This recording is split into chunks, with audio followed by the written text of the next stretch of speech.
Hello दोस्तों, कैसे हैं आप सब। उम्मीद है स्वस्थ होंगे और मस्त होंगे। दोस्तों 18/4/2022 यानी आज की तारीख है और एमसीसी की तरफ से एक नोटिस जारी की गई है जो कि एक अलग से स्ट्रे वैकेंसी राउंड कंडक्ट करने की बात कही जा रही है। जी हाँ, एक खुशखबरी है उन लोगों के लिए जिनको अभी तक ऑल इंडिया कोटा से कोई सीट नहीं मिली है। तो एक आखिरी और सुनहरा मौका है जिससे आप अपनी सीट जो है वो ले सकते हैं। तो आइए डिटेल में देखते हैं कि नोटिस में क्या क्या है और कितनी सीटें हैं ऑल इंडिया कोटा में जिसे स्पेशल स्ट्रे वैकेंसी राउंड के द्वारा फिल किया जाना है। नोटिस में लिखा है kind attention, candidates participating in UG counselling 2021 are informed as under. All the UG NEET eligible candidates who are registered with MCC of DGHS are hereby informed that this year medical counseling committees of DGHS conducted online stray vacancy round for MBBS seats. However, still 3 to 5 MBBS seats of All India quota Central University, Central Institutes like AIMS, JIPMER are vacant. The details of the vacant seats are available on MCC website. जी हाँ, तो notice में ये कह रहे हैं कि जो भी एलिजिबल कैंडिडेट्स हैं और जो पार्टिसिपेट करना चाहते हैं उनके लिए ये इन्फॉर्मेशन है कि स्ट्रे वैकेंसी राउंड कंडक्ट होने के बाद भी ऑल इंडिया कोटा की कुछ सीटें जैसे 325 सीटें वो जो है बच गई हैं और वो सीटें जो है आपको कहाँ कहाँ है इसके बारे में डिटेल में इन्फॉर्मेशन अगर आपको चाहिए तो एमसीसी की वेबसाइट जो कि www.mcc.nic.in पर मिल जाएगी। जैसे इसमें लिखा हुआ है कि जो सेंट्रल यूनिवर्सिटीज़ हैं जैसे कि एम्स है, जिपमर है, इन सभी में सीटें जो है 325 सीटें अभी भी वैकेंट हैं। आगे रिपोर्ट में नोटिस में एमसीसी कहती है कि in this regard the competent authority has decided to conduct a special stray vacancy round for the vacant 325 MBBS seats in an online mode so that the previous All India quota, Central Institute और Central University, AIMS, JIPMER seats do not go waste. जी हाँ, इसमें कहते हैं कि MCC जो है इसके लिए एक अलग से special stray vacancy round conduct करेगी जिसमें 325 सीटें जो वैकेंट रह गई है सेंट्रल इंस्टीट्यूट्स के उनको फिल करना है ताकि ये सीटें जो है वो बेकार ना हो, वेस्ट ना हो जाए। The rule position for the special stray vacancy round is as under, यानी इसके लिए कुछ रूल्स हैं, स्पेशल नॉर्म्स हैं, उसको आप ज़रूर ध्यान में रखें। तो आइए उसको भी देख लेते हैं जल्दी से कि क्या क्या रूल है। दोस्तों यहाँ पे अगर हम लोग देखेंगे कुछ पॉइंट्स में जो रूल्स हैं कि no fresh registration will take place in special stray vacancy round. जी हाँ, यानी कोई भी फ्रेश रजिस्ट्रेशन नहीं होगा। All pre registered candidates who are not holding any seat और आर एलिजिबल टू पार्टिसिपेट, यानी जिसके पास कोई सीट्स नहीं है वो एलिजिबल हैं लेकिन वो रजिस्ट्रेशन कर चुके हैं प्रीवियस राउंड्स में। However candidates will have to do a fresh choice filling for special stray vacancy round, लेकिन आपको चॉइस फिलिंग जो है स्पेशल स्ट्रे वैकेंसी राउंड के लिए करनी पड़ेगी। तो ये पहला नियम है कि कोई फ्रेश रजिस्ट्रेशन नहीं है और जितने लोग पहले से रजिस्ट्रेशन कर चुके हैं उन्हीं में से कोई एक करेंगे और जिनमें से जो आपको करना है वो है चॉइस फिलिंग।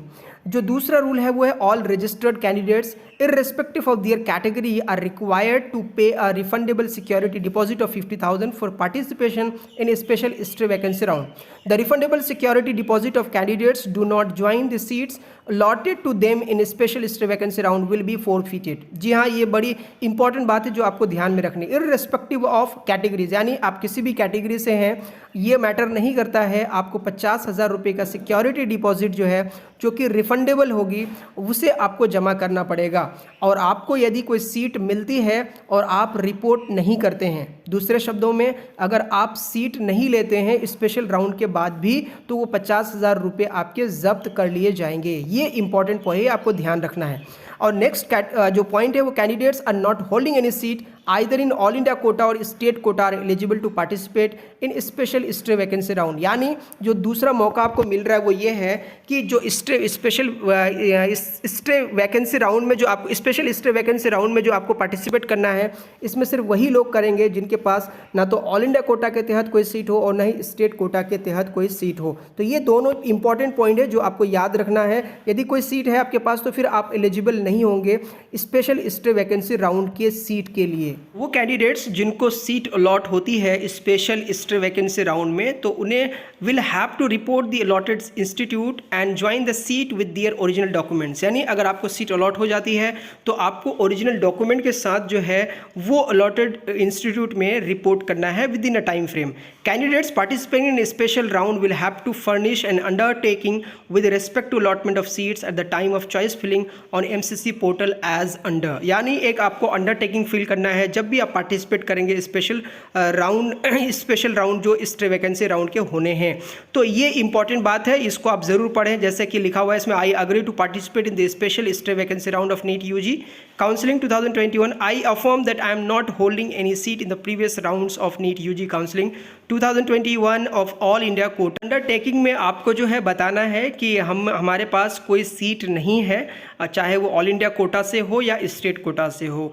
वरना नहीं, अगर आप नहीं करते हैं तो फिर आप एलिजिबल नहीं होंगे, क्योंकि ये अंडरटेकिंग आपसे इसलिए लिया जा रहा है ताकि ये सीट जो है फर्दर कोई ब्लॉक ना करे और फिर ये वेस्ट ना हो। इसके लिए आपको 50,000 रुपीज़, जैसे मैंने कहा कि डिपॉजिट देना है, एज ए रिफंडेबल फीस होगी। अगर आप कॉलेज अलॉट होने के बाद आप नहीं लेते हैं और तो ये 50,000 रुपये भी आपके जाएंगे और साथ ही आपके खिलाफ जो लीगल एक्शन भी लिया जा सकता है यदि आप ऐसा नहीं करते, यानी अलॉटेड सीट को आप नहीं लेते हैं। अब कुछ बातें जो बड़ी जल्दी के साथ आप देख लें, वो ये है कि जो एलिजिबिलिटी क्राइटेरिया है कैंडिडेट्स के लिए जो स्पेशल स्टे वैकेंसी राउंड में लेना चाहते हैं, वो है जैसे कि फर्स्ट पॉइंट में लिखा है, candidates previously registered on MCC portal but not holding any seat in the previous rounds of NEET UG counselling 2021 of all India quota और स्टेट कोटा। जी हाँ, ये इस पॉइंट को दोबारा कहा। इसका मतलब ये है कि आप ऑल इंडिया कोटा हो या स्टेट कोटा के तहत अगर कोई सीट आपके पास नहीं मिली है तभी आप जो है पार्टिसिपेट कर सकते हैं। और लास्ट पॉइंट अगर आप देखेंगे तो उसमें है कि a candidate who has been allotted a seat in all India quota mop up round and stay vacancy round for MBBS seats conducted from 1st April to 11th April 2022 by MCC earlier but did not join the allotted seat। यानी जो इनएलिजिबिलिटी criteria है उसमें दो important point है।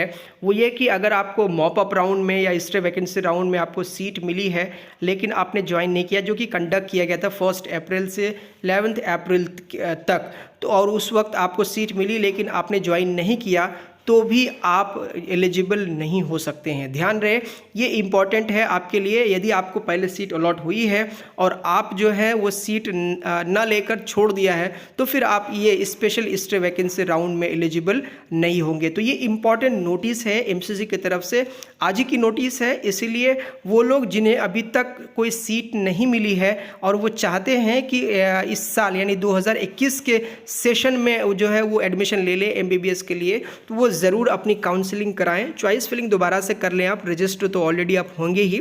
तो ये important news थी आपके लिए। उम्मीद है ये वीडियो आपको इन्फॉर्मेटिव लगी होगी। यदि वीडियो इन्फॉर्मेटिव लगी हो तो प्लीज़ चैनल को सब्सक्राइब करके वीडियो को लाइक ज़रूर कीजिएगा और हो सके तो दूसरों तक ज़रूर शेयर कीजिएगा। मिलते हैं अगले वीडियो में। जय हिंद।